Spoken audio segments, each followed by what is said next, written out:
बेवकूफ मोर। एक जंगल में सोनू नाम का एक मोर रहा करता था। वह बहुत ही सुंदर था। उसे अपनी सुंदरता पर बहुत घमंड था, लेकिन वो सुंदर होने के साथ साथ बहुत बेवकूफ भी था। सोनू को बेर खाना बहुत पसंद था। वो सिर्फ बेर ही खाया करता था और अच्छे अच्छे ताजे ताजे बेरों की तलाश में वो जंगल में काफी अंदर तक चला जाया करता था। सोनू की इस आदत से उसके सभी घरवाले परेशान थे और उसे हमेशा समझाते थे।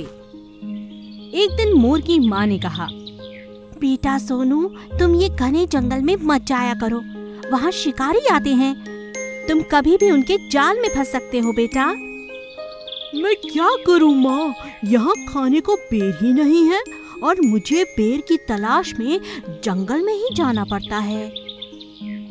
सोनू किसी की बात नहीं मानता और वो बेरों की तलाश में घने जंगल में चला जाता है। वहाँ एक शिकारी ने अपना जाल फैला रखा था। मोर को देखकर वह शिकारी खुश हो जाता है। अरे वाह, आज तो मेरा भाग्य बहुत अच्छा है।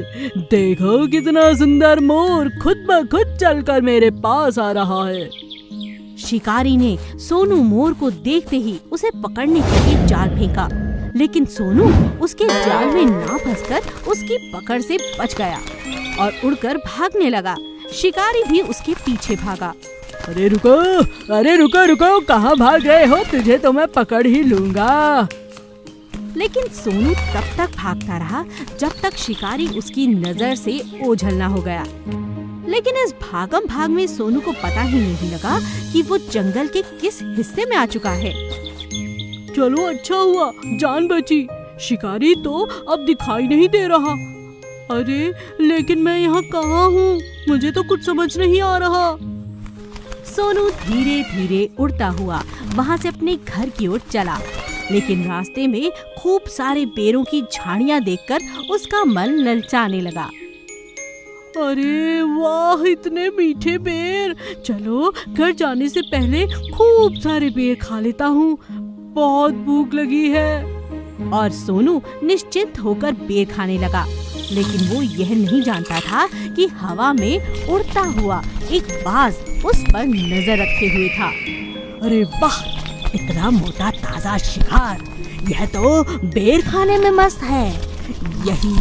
यही सही समय है इसे पकड़कर खाने का। बेर खाते सोनू को पता ही नहीं चला कि कब बाज उसके नजदीक आकर खड़ा हो गया। इससे पहले कि सोनू कुछ समझ पाता, बाज ने उसे अपने पंजों में जकड़ा और उड़ने लगा। छोड़ दो, मुझे छोड़ दो। लेकिन बाज ने उसकी एक ना सुनी और उसे मार कर खा गया। इस तरह सोनू को अपनी नासमझी और लालच की वजह से अपनी जान गंवानी पड़ी।